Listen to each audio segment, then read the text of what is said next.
सत्यवते नमो।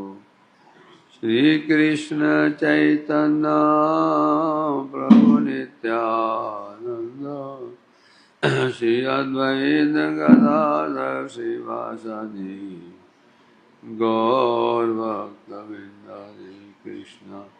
हरे कृष्ण कृष्ण कृष्ण हरे हरे, हरे राम राम राम हरे हरे।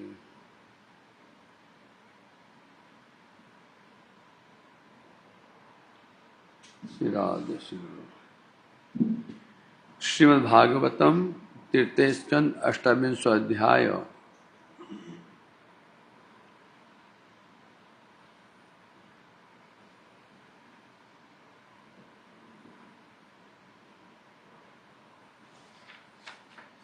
श्रवण कर रहे हम लोग कपिल देवहूति संवाद। उसके अंतर्गत कल भगवान कपिल देव समझा रहे थे किस प्रकार से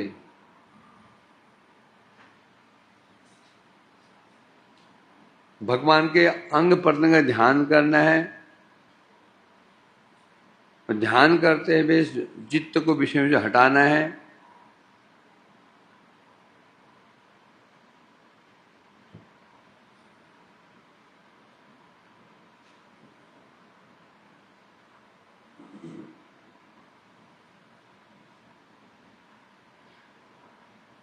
एवं हरो भगवती प्रतिलब्ध भावो भक्त्या द्रवहृदय उत्पुलक प्रेमोद प्रमोदात् उत्कंठ बाष्प गलया मुहुर्दमान तचापि चिद्बड़ि संसन कह वियुंक्ते।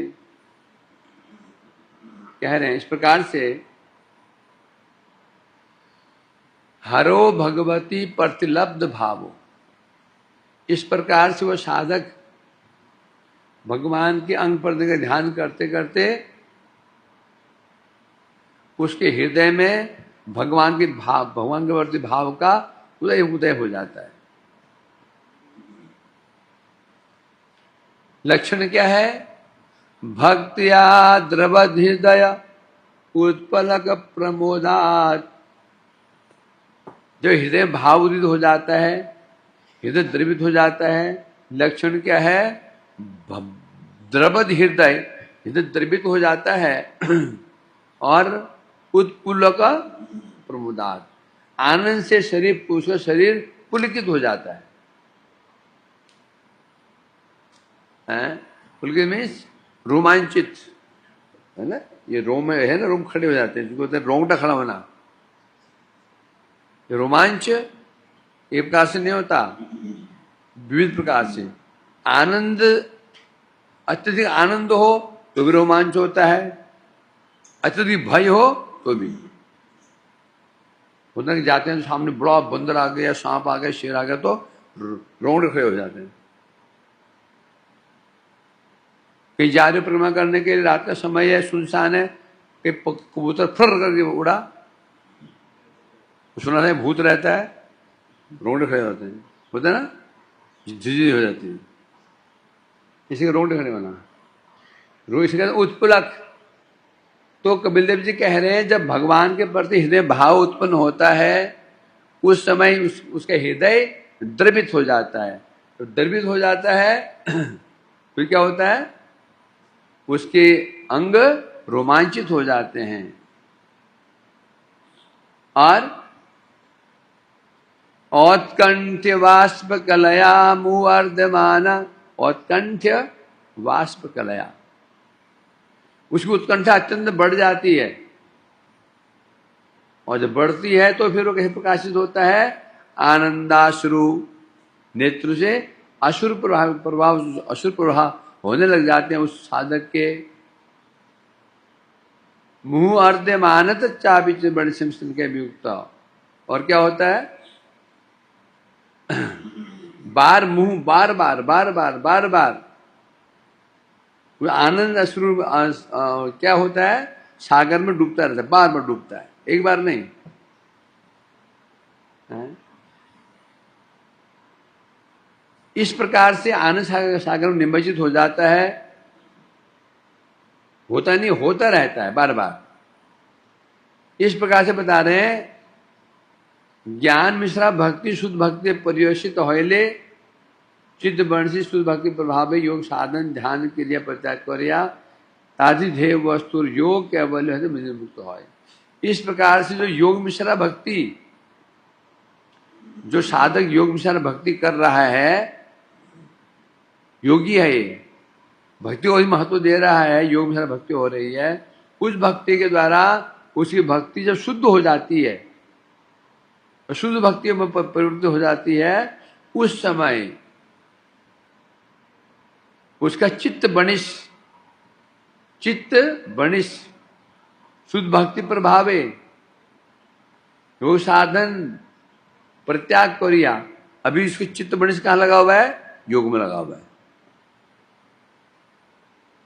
है ना।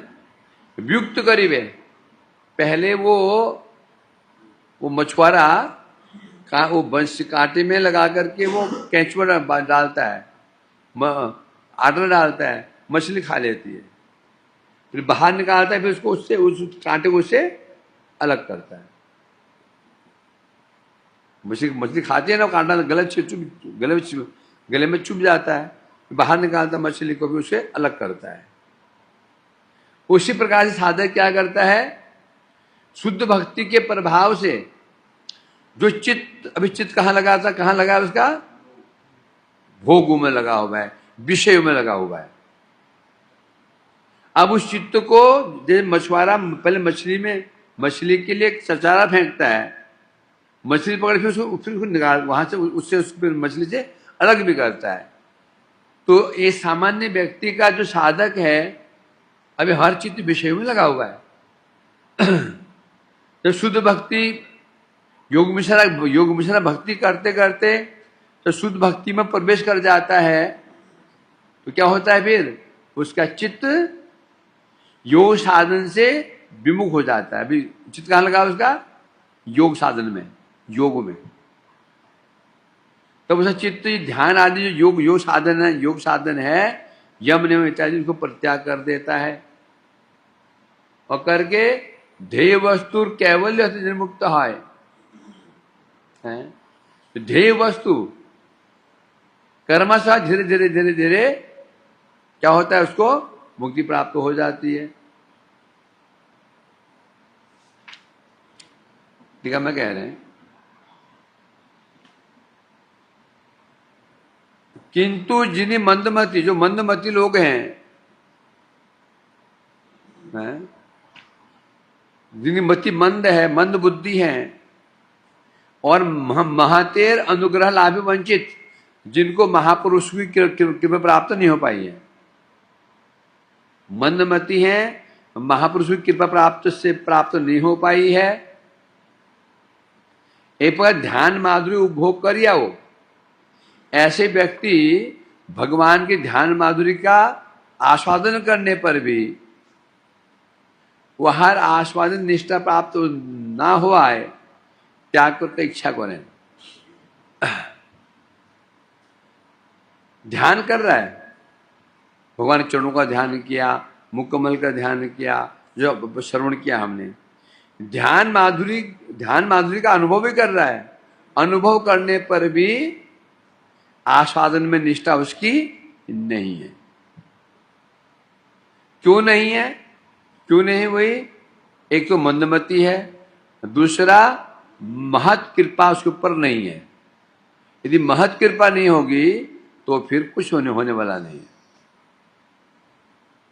दर्शन भी कर रहा है वो, भगवान का ध्यान भी कर रहा है, जो ध्यान चरण कमलों ध्यान कर रहा है, जगहों ध्यान कर रहा है, कटी प्रदेश, उनका मुखमंडल सब ध्यान कर रहा है, परंतु होने पर भी आस्वादन में उसकी निष्ठा नहीं है।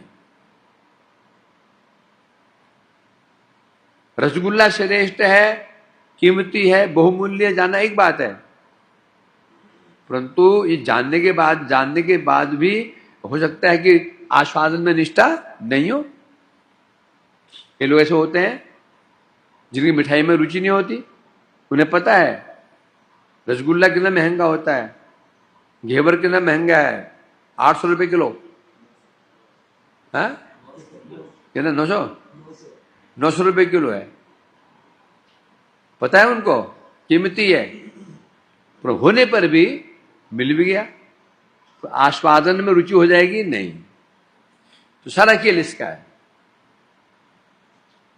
कहा जाता है ना, वस्तु को ग्रहण करने का महत्व नहीं है, वस्तु को यथायथ, कैसे यथायथ ग्रहण करने का महत्व होता है। वस्तु हम यथायथ ग्रहण करते हैं तो बोलो हम तो हम कहेंगे वस्तु हमने ग्रहण किया। यथायथ ग्रहण नहीं कर पाए तो ग्रहण करना नहीं हुआ। यथायथ मीन्स वस्तु का जो प्रभाव है, फल है, मिलना चाहिए हमको।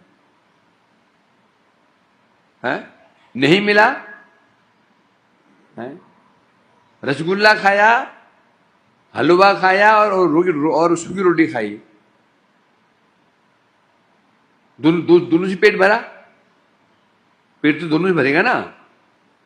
तू रोटी अचार खाओ तो पेट भर जाएगा, हलवा पूरी तो पेट भर जाएगा। तो अंतर क्या रहा?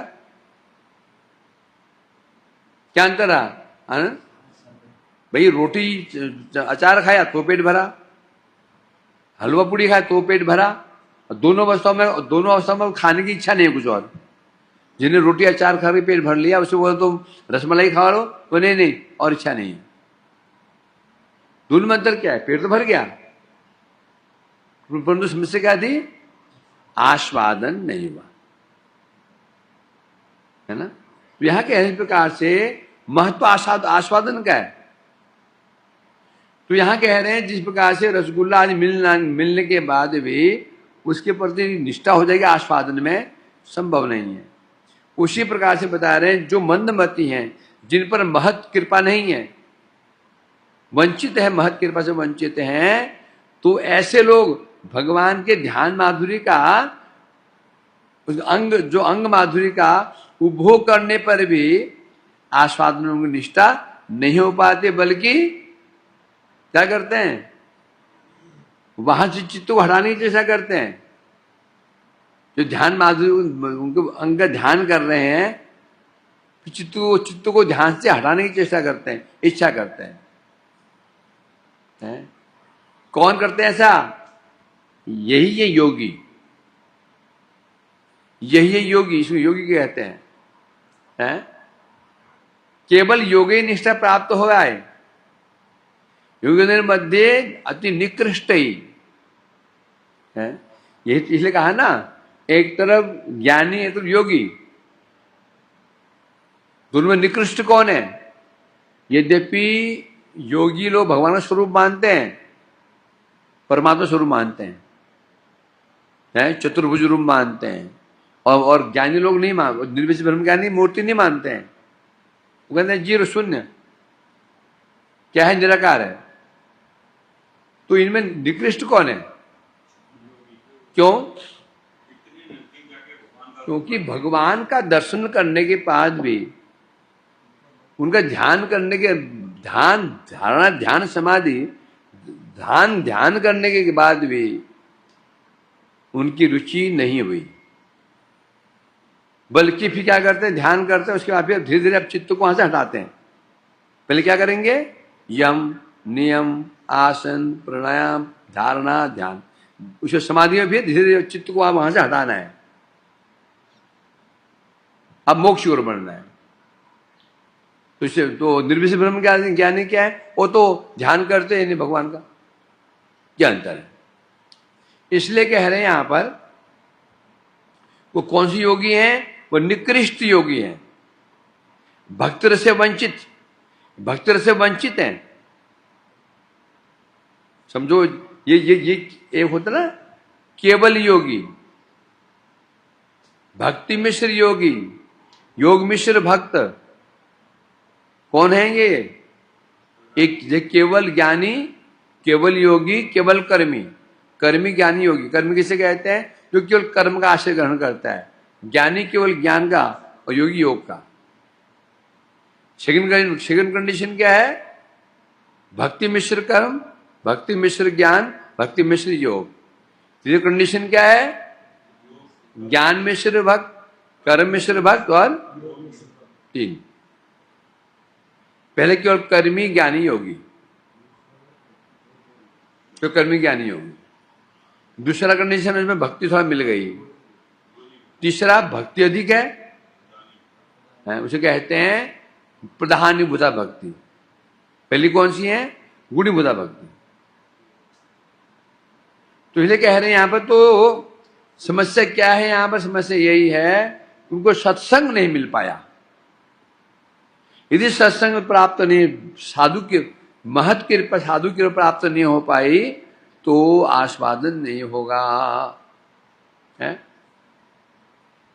कि प्राप्त करने से नहीं हो जाएगा। क्योंकि पुत्र, भगवान पुत्र की गोदी में चले गए थे, दर्शन किया था पुत्र, स्पर्श भी किया था पुतना ने, परंतु उनके हृदय में प्रेम आया था? पुत्र को प्रेम हुआ था? नहीं हुआ था।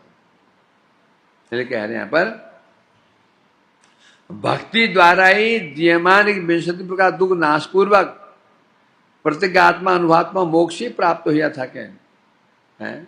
किंतु ब्रह्मानुभूति मोक्ष नहीं है, ये कह रहे हैं। क्या बता रहे हैं? जब वो योगी भक्ति की सहायता ग्रहण करता है,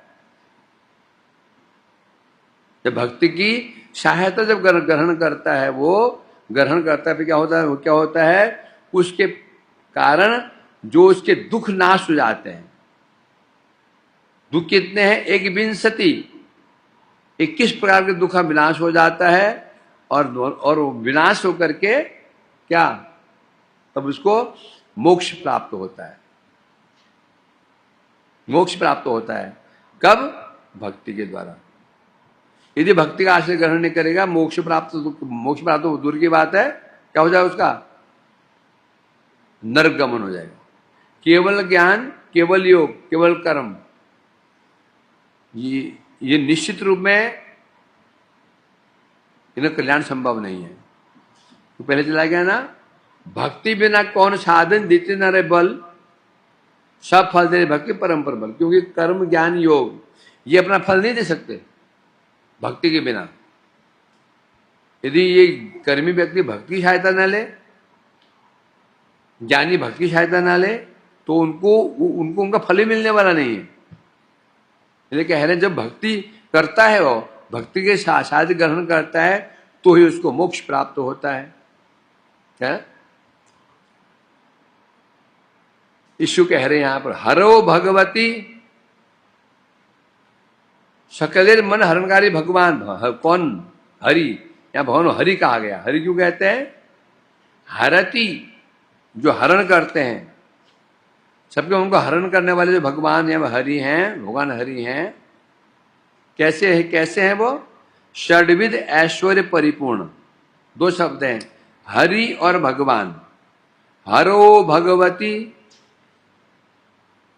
हरो भगवती प्रतिलब्ध भावो, हरि और भगवान। हरि शब्द का अर्थ हुआ जो सबके मन को हरण करने वाले हैं। कैसे करते हैं? अपने ऐश्वर्य के द्वारा। षड्विध ऐश्वर्य, ऐश्वर्य, वीर्य, यश, ज्ञान और वैराग्य। तो 6 ऐश्वर्य है, उनसे जो परिपूर्ण है भगवान है। तहर माधुरी ऐश्वर्य में परिपूर्ण हो ऐसे जो भगवान है, उनके माधुर्य से, ऐश्वर्य से परिपूर्ण होने पर भी, अर्थात प्रतिलब्ध भाव, किंतु स्वरूप अनुभवे भाव यदि प्राप्त हो नहीं। भगवान का माधुर्य का दर्शन भी कर रहा है, अंगों का दर्शन भी कर रहा है, ऐश्वर्य का दर्शन भी कर रहा है, परंतु समस्या क्या हो रही है? उसको क्या हुआ? उसके अनुरूप प्रेम अतिशय प्राप्त हो नहीं, प्रेम प्राप्त नहीं हुआ। अर्थात इतना दर्शन करने के बाद जैसे मछली पकड़ी और उसको अलग कर दिया, कांटा को अलग कर, मछली अलग कर दी, कहा है ना, बड़े मुश्किल ध्यान लगाया, यम, नियम, आसन, प्राणायाम, प्रत्याहार, धारणा, ध्यान, समाधि, कितने कष्ट से लगाया चित्त को। अब फिर क्या प्रोसेस क्या है? अब उस चित्त को हटाना है वहां से, चित्त को हटाना है वहां से, तो मोक्ष मिलेगा ना। तो यहां ये कह रहे हैं यहां पर भगवान का ऐश्वर्य, भगवान का माधुर्य, उस प्राप्ति भी हो गया, अनुभव भी होने पर, परंतु क्या हुआ, हृदय में प्रेमातिशय जिन्हें प्राप्त, उनके हृदय प्रेम उत्पन्न नहीं हुआ, तब क्या होगा, तब कह रहे हैं यहां पर ऐसा भाव प्राप्त करने पर भी, हृदय द्रवीभूत होने पर भी, शरीर में रोमांच होने पर भी, उत्कंठा वशत आनंद आश्रु निकलने पर भी है, ऐसे चित्त को भी वो लोग क्या करते हैं, वो क्या करते हैं, शेरु भगवत स्वरूप हैते वो चित्त बणेशम मत्स्य भेदक बणेश्वर न्याय उपाय सुनिश्चित चित्त के युक्त करिया। इतना हो गया, क्या हुआ, ऐसे भाव प्राप्त हो गया, चित्रविद भी हो गया, रोमांच भी हो रहा है, अश्रु प्रवाह भी हो रहे हैं, है ना। तथापि जो चित्त ऐसे लगा हुआ है वो क्या करते हैं, वो योगी क्या करता है, उस चित्त को फिर वहां से हटाने की चेष्टा करता है, उसको वहां से हटाते भी है। कैसे, मत्स्य वेधक वणिशेर न्याय उपाय स्वरूप निश्चित्त के जो मत्स्य मछुआरा होता है, क्या करता है वो, वणिश जैसे पहले बंशी डालता है, वो मछली पकड़ने के लिए वो उपाय क्या है, उसमें कुछ डालता है, लगाता है कांटे में, मछली खा जाती है, और बाद में फिर उसको अलग भी करता है। ठीक वैसी स्थिति इसकी है। योगी इतनी चेष्टा करते हैं और करने के बाद फिर उसको भगवान से अलग भी करते हैं। ज्ञानंतमय संन्यासे ज्ञानो आमाते संन्यास करीबे ये विधि नाय, क्यों कहा गया ना, पहले व्यक्ति ज्ञान का आश्रय करता है, अंत में ज्ञान को भी परित्याग कर देता है। ज्ञान, ज्ञाता और ज्ञेय तीन होते हैं, ज्ञान, ज्ञाता और ज्ञेय। अंत में क्या बच जाएगा, ज्ञान भी नहीं बचेगा और ज्ञाता नहीं बचेगा, मतलब क्या, ज्ञेय।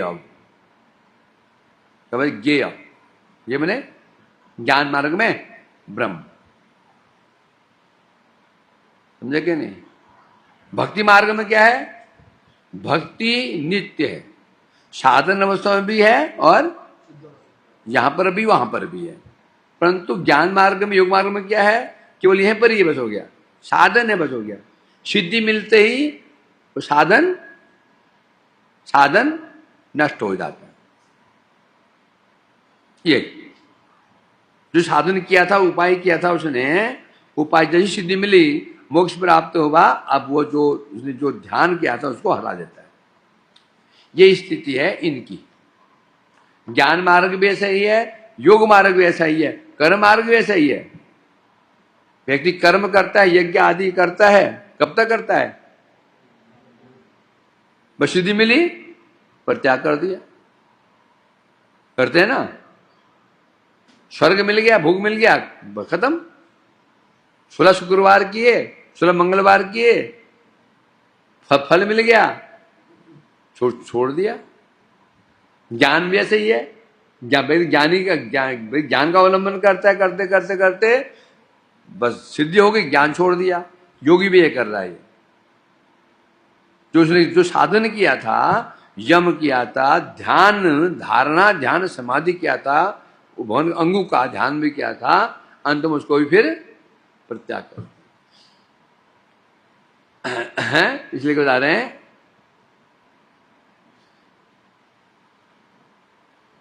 भक्ति संन्यासे विधिर अभाव है तो अधिकंतु भक्ति आर्दया, अर्थात प्रेमापुलुत भक्ति थे, भगवान चित्त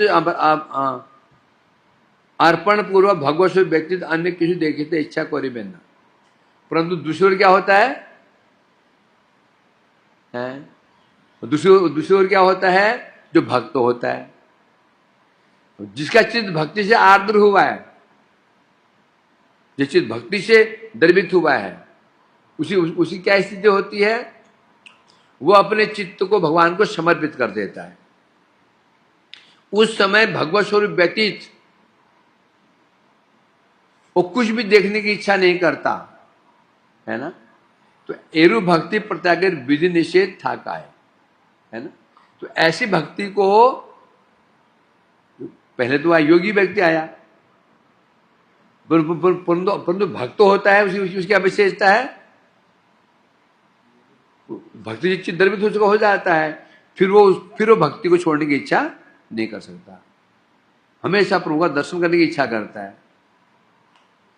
परंतु यहां क्या हो रहा है, हीनमति जेहेतु स्वेच्छा बस चित्त के, परंतु जो मंदमति है, ये योगी कैसा योगी है, ये वो योगी है जो भक्ति सहायता नहीं ली। जो भक्ति में योग मिश्र भक्त है, वो जब वो भी यही करेगा, यम नियम आसन वो भी यही करेगा, परंतु जब समाधि में पहुंच जाता है, फिर वो उस पर उसकी एक इच्छा रहती है, भगवान के स्वरूप का दर्शन। परंतु जो हीनमति है, मंदमति है, जो निकृष्ट योगी है, जो भक्ति की सहायता ली ही नहीं है, महत कृपा उस पर नहीं हुई है, वो हीनमति है। इसलिए क्या करता है, स्वेच्छा बसता ही अपनी इच्छा जानबूझ करके चित्त को भगवान से अलग कर देता है।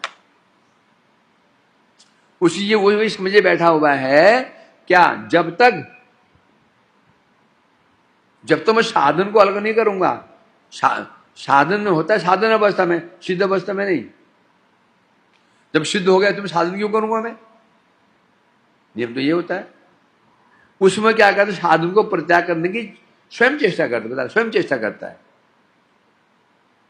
मतलब की आश्चर्य, विषय से उत्कंठा विदुर करिवार जन्य भगवान माधुर्य चित्त निक्षिप्त हो जाचे, तादृश माधुर्य उत्कंठा प्राप्त हो जाओ, तहा से चित्त के तहा आते निवर्तित करते हैं।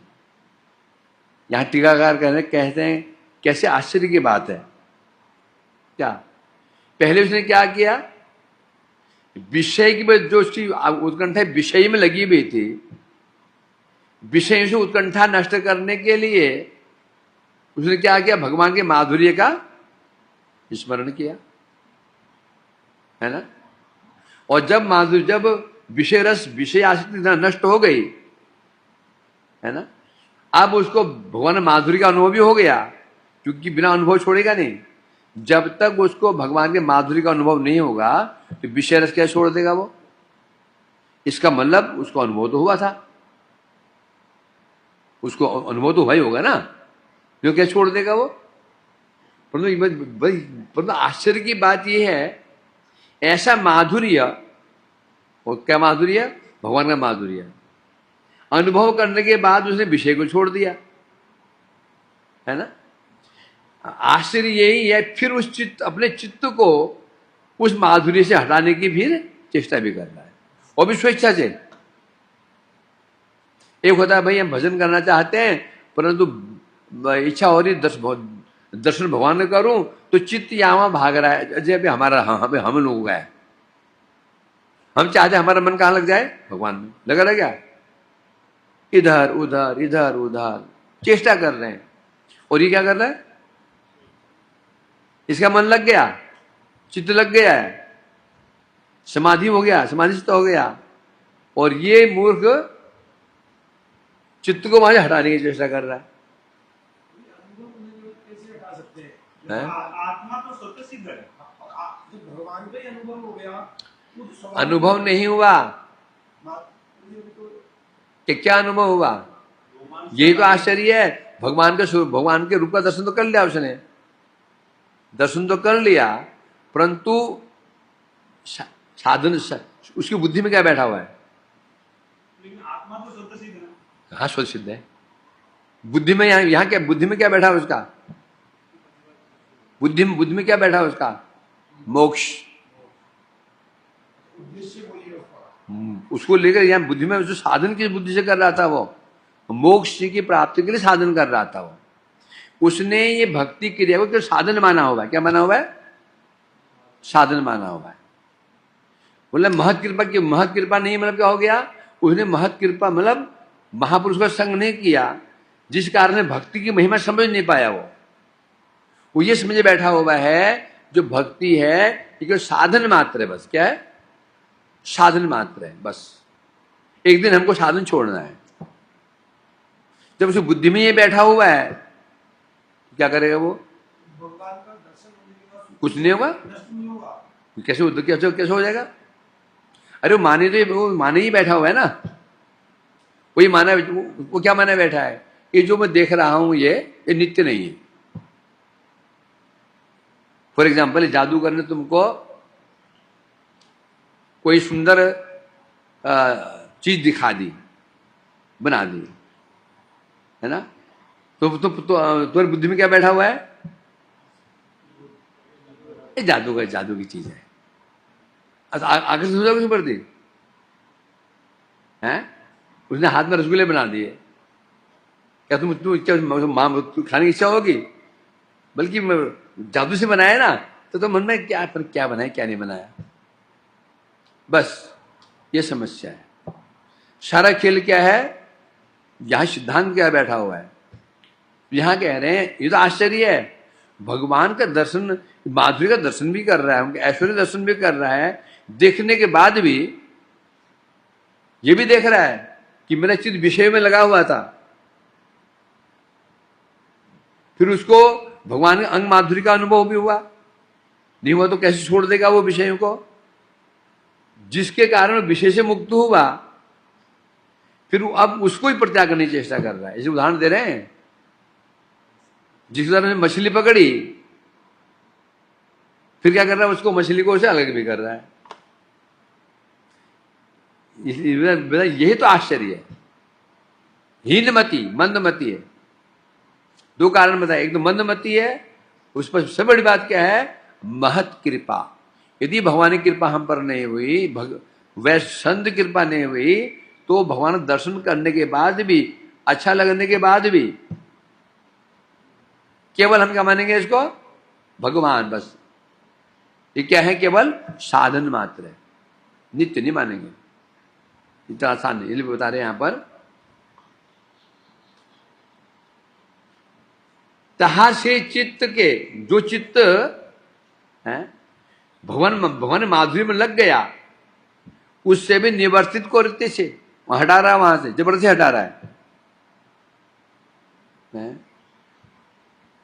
सन कई अर्थात धीरे धीरे, अर्थात चित्त समय युक्त है ले, तहाते वियुक्त करा निश्चय दुर्घटी है। तो अतः सम्यक असम्यक योग बलिया अभ्यास के द्वारा कर्म 2-3 बार अथवा 4 बार 5 बार सप्त 8 बार चेष्टाते अवश्य ही चित्त वियुक्त होते बार।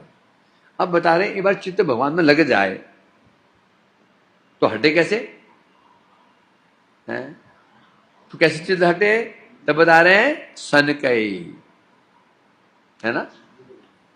अब क्या करेगा वो? धीरे धीरे धीरे धीरे, है बता रहे ना, तहाते वियुक्त करा निश्चय दुर्घट। अब चित्त कहां लग गया उसका? भगवान के स्वरूप में लग गया। अब वहां चित्त हटाना दुर्घट है, आसान नहीं है। अतएव अब क्या करेगा वो? असम्यक योग बलिया, अब अभ्यास के द्वारा धीरे धीरे धीरे धीरे अब चित्त को हटाना शुरू करता है। 1 बार 2 बार 3 बार 4 बार चेष्टा करते करते करते अवश्य ही चित्त को वियुक्त होते पारे, चित्त वहां से उसका हटेगा। कैसे? वर्णिशम मत्स्य वेधन वणिज लोहार निमित्त ही होया था के, अतएव स्वर्ण रौप्य आदि मतो वह नवनीत न्याय विगलित है ना, किंतु अग्नि तापाधिक अवश्य तो किछुटा द्रवीभूत हो या तो पुनराय कठोर हो।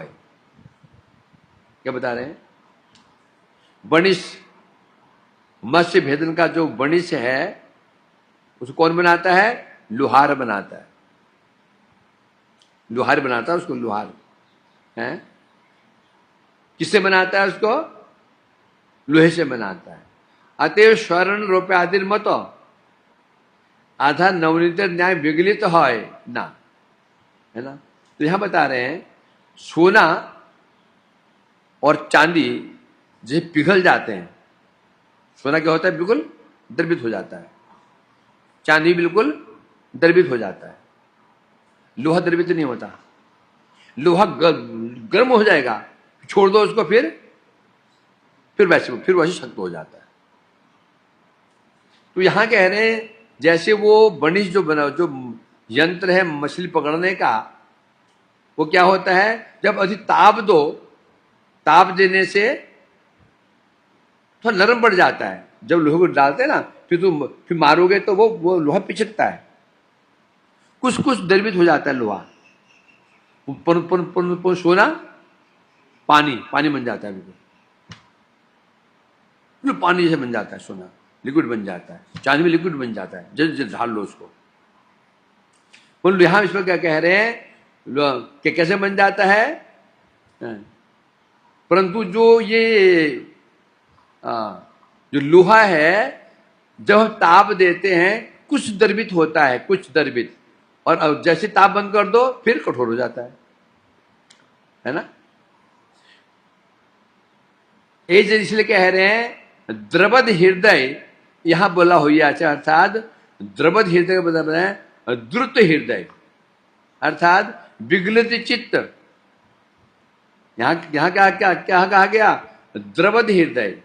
एक होता है विगलित हृदय, विगलित हृदय इन्हीं कहा गया। तो क्या है यहां? द्रवत हृदय। द्रवत मीन्स अर्थात द्रुत हृदय, अर्थात एक होता है द्रवत हृदय मतलब कि विगलित, मैंने पूरा हृदय विगलित हो गया, गली गया। तो यहां विगलित हृदय नहीं, यहां पर यहां क्या है? द्रवत हृदय मतलब कुछ कुछ पिघला, कुछ नरम होता है। अर्थात विगलित चित्त जेमन बड़िश गंगा आदि तीर्थ जले नित्य स्नान पर होइले। जैसे बनिश कहाँ रहती है? गंगा जी के पानी में, यमुना जी के पानी में डूबी रहती है। डूबने पर भी कुटिल ही रहती है और अरसज्ञ ही रहती है। और कांड क्या करती है? मछली मारती है। जो कहां से कहां जोड़ रहे हैं। जो बनिश रहती है कहां डूबती है? वो गंगा जी के पानी में, यमुना जी के पानी में डूबी रहती है। होने पर भी, पवित्र जल में डूबने पर भी नित्य स्नान करते रहते, तथापि उसकी कुटिलता नहीं जाती। कैसे रहती है? वह अरसज्ञ ही रहती है। जेरु मत्स्यादिर लोभे निमित्त मिष्ट।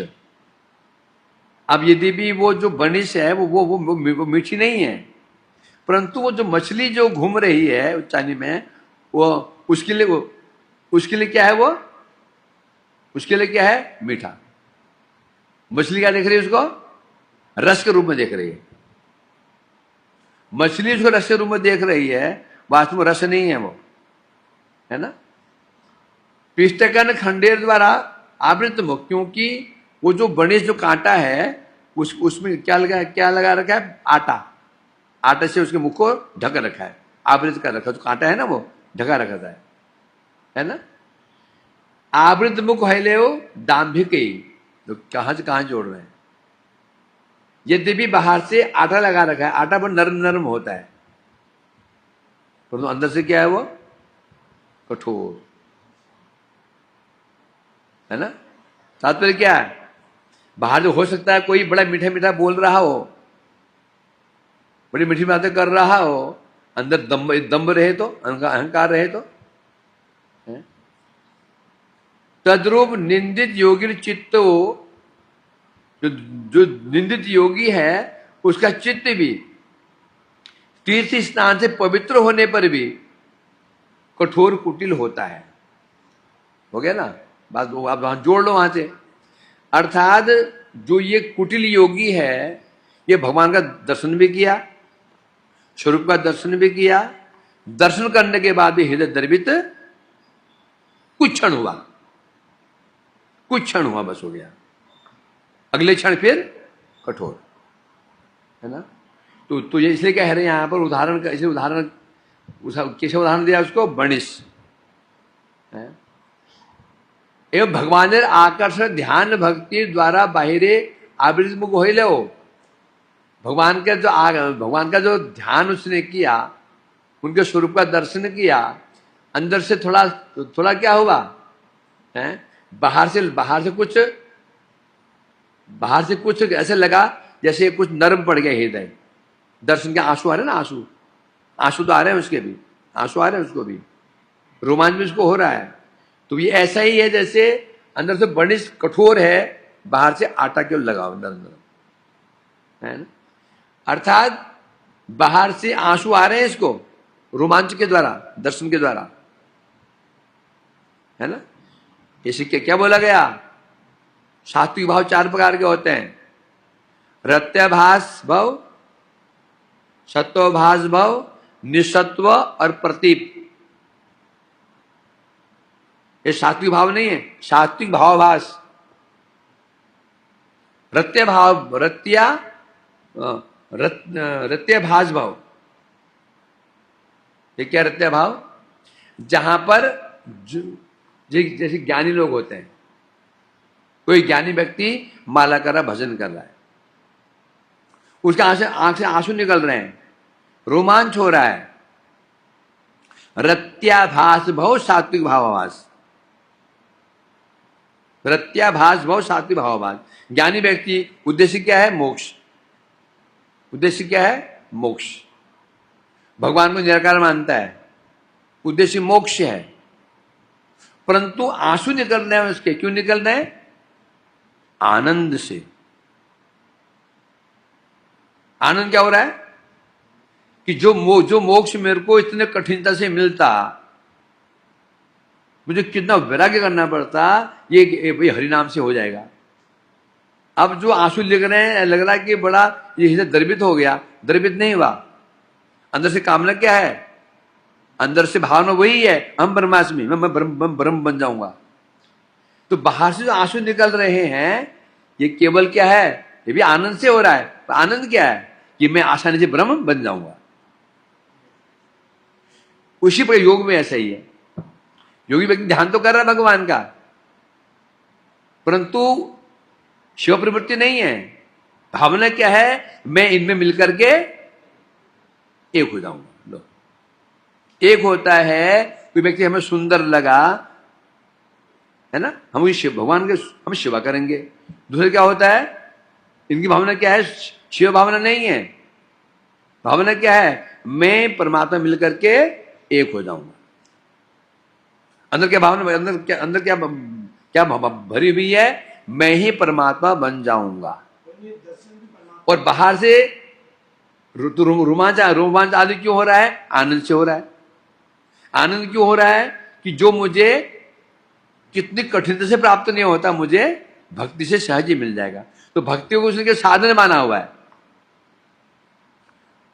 और पहले यहां दूसरा पहले दिमाग बैठा हुआ है, ये भक्ति साधन मात्र है, मुझे छोड़ना है इसको, मुझे छोड़ना है इसको, मुझे एक दिन परमात्मा मिलकर के एक होना है। समझ रहे हो कि नहीं। तो अंदर से क्या है, कठोर, बाहर से क्या है, नरम। इसलिए उदाहरण दिया बंसी का। बंसी बाहर से उसमें आटा लगा देते हैं, और बेचारी मछली क्या देखती है, आटा देखती, नरम नरम नरम नरम नरम। अंदर से क्या है, वो कठोर है। तो ऐसे जो योगी होते हैं, दाम्भिक होते हैं। बाहर से अशुद्ध प्रभाव होगा, रोमांच भी होगा, अंदर में दम, क्या दम भरा हुआ है, बेक हो जाना। दर्शन भी प्रभु परमात्मा का होता है। हाँ, तो दर्शन महत्व ही क्या रहा, हो भी गया, परंतु दिमाग यहाँ क्या सेट है, दिमाग में क्या सेट है, मुझे एक दिन मिलना है, मुझे ये ध्यान को भी हटाना है। ज्ञान मार्ग में 3 चीजें हैं, ज्ञाता, ज्ञान और ज्ञेय। ज्ञाता माने साधक, ज्ञान माने साधन, ज्ञे माने ब्रह्म, है ना। फिर तीनों अवस्था रहेंगी, फिर धीरे धीरे धीरे धीरे ना तो ज्ञान रहेगा न ज्ञाता, फिर क्या बचे, केवल ब्रह्म रह जाएगा। ज्ञाता भी खत्म, ज्ञान भी खत्म। जब तक ज्ञान, यदि ज्ञान भी रहा तो भी मुक्ति, तब मोक्ष नहीं मिलेगा उसको। जब तब अंत में क्या होगा उसका, पहले ज्ञान, फिर ज्ञान को परित्याग कर देगा, फिर अहम ब्रह्मास्मि, फिर मैं अपने को परित्याग कर देगा, अंत में क्या बच जाएगा, ब्रह्म। योग मार्ग में ऐसा ही है। तो इसलिए पहले उनको पहले बोल दिया ये कौन है, मंदधी है, मंदमती, और कौन है, महत, महत अनुग्रहे, अनुग्रह लाभ वंचित, इन्हें महत कृपा नहीं हुई है, इसलिए समझ नहीं पाएंगे, है ना। कहा ना आपको, क्या है, पुरेह भूमन बहुप योगिनो तदर्पितेहा निज कर्म लब्धया विबुद्ध भक्तेव कथोपनीतया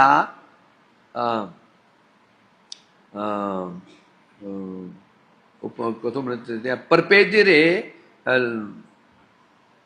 ते अंज अंज तेज अंज अच्युत परागति। ब्रह्मा जी ने कहा था ना, ये हे भगवान, पहले बहुत सारे ऐसे योगी हुए हैं, योग मार्ग से उन्हें कुछ मिला नहीं, अंत में उन्होंने योग को परित्याग कर दिया, सब कुछ आपको अर्पित कर दिया, विबुद्ध भक्ति एवं, फिर भक्ति का आश्रय लिया, भक्ति के द्वारा फिर क्या किया, कथोपनित, या आपकी कथाओं का श्रवण कीर्तन किया है, तो फिर प्रपेदिरे अंज अच्युत प्रागतिम, उन्होंने आसानी से आपको प्राप्त कर लिया। अर्थात योग मार्ग पर योग का अवलंबन किया था, योग से उनको शांति मिली नहीं, परित्याग कर दिया। ज्ञानी भी ऐसे, यही कारण है ज्ञानी सुखदेव गोस्वामी जैसे ज्ञानी भक्ति में क्यों आ गए, क्यों आ गए, सतुसंग क्यों आ गए, कि वहां पर क्या है, आनंद नहीं है, इसलिए कह रहे हैं यहां पर इस प्रकार से।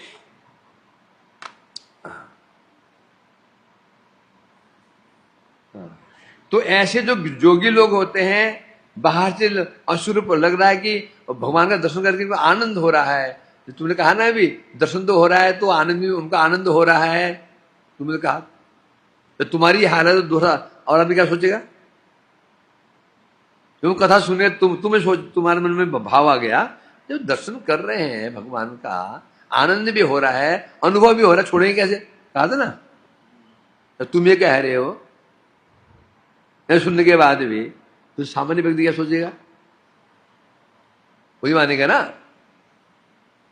इसलिए कह रहे हैं यहां पर नहीं, इसलिए बता रहे हैं, कितने से एग्जाम्पल दिया है, भगवान को मान लो क्या, गंगा जल यमुना जल, वही उसकी चित्त को मान लो गणेश,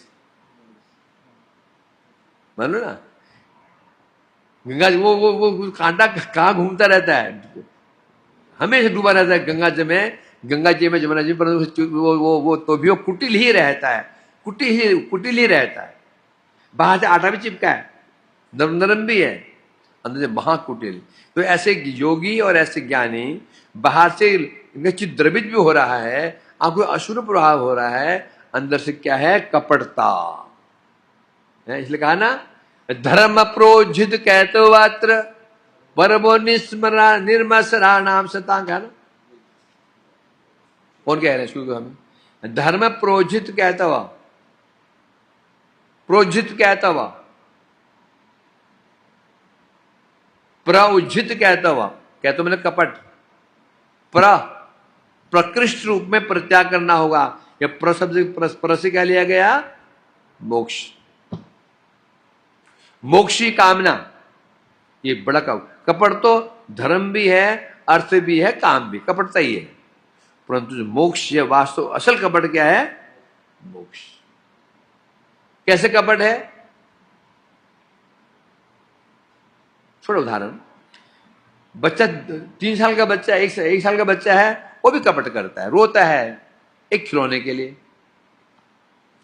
10 साल का बच्चा है, वो भी कपट करता है, आंसू बहाता है, खूब बाप से लाड़ प्यार भी करता है ना, केवल साइकिल के लिए।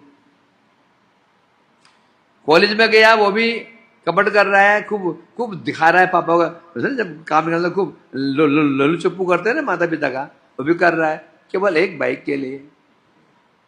अब शादी हो गई, अब उद्देश्य क्या है? पूरे संपत्ति के लिए। बाप की जो गद्दी है, गद्दी पर बैठने के लिए। ऐसा ही है, जो धर्म अर्थ काम के मांगते हैं, स्वर्ग मिल जाए, जगत मिल जाए, स्वर्ग मिल जाए, सिद्धि मिल जाए, छोटी छोटी कपटताएं हैं। मुक्ति मैंने क्या? स्वयं भगवान के सिंहासन पर कब्जा करना, स्वयं कब्जा करना, मतलब ब्रह्म बन जाना, मनो अपने बाप की गद्दी पर स्वयं बैठ जाना। असल कपट ये है। और ये कर्मी ज्ञानी का कपट तो क्या है? 2 साल का बच्चा, 5 साल का बच्चा, 10 साल का बच्चा, बस छोटी छोटी मोटी कामनाएं होती हैं इनकी। 5 साल का बच्चा कभी कामना नहीं करे कि मैं पूरे संपत्ति का मालिक बन जाऊं, सोचेगा? 10 साल के बच्चे की कामना आएगी कि संपत्ति के मालिक बन जाऊं, संभव है? आ सकती है? आ सकती है? कब आएगी ये? शादी के बाद। शादी पहले नहीं आएगी, क्यों नहीं आएगी? शादी से पहले समझ गया अरे फंस जाऊंगा मैं। शादी पहले जानता है, क्योंकि शादी पहले बच्चा ना मौज मस्ती करता है, वो इन चक्करों, वो ये चक्करों में नहीं पड़ना चाहता। बाप कहे भी ना, ए चल तू गद्दी संभाल, पापा मेरे बस की बात नहीं है, ये मेरे बस की बात नहीं है, मैं घूम फिरूंगी ये गद्दी बैठ जाऊंगा। नहीं बैठेगा वो, बैठ जाएगा, जब बन जाऊंगा मैं। जब शादी हो जाती है, अब बच्चे हो जाते हैं, तो ये ज्ञानी उस व्यक्ति की भांति है जो प्रौढ़ हो चुका है, समझदार हो चुका। तो ये है, ये समझदार कपटी है। इसलिए कहा धर्म प्रोजित कैतोवत्र है। चलो, वांछा कल्पतरुभ्यश्च कृपा सुबैता।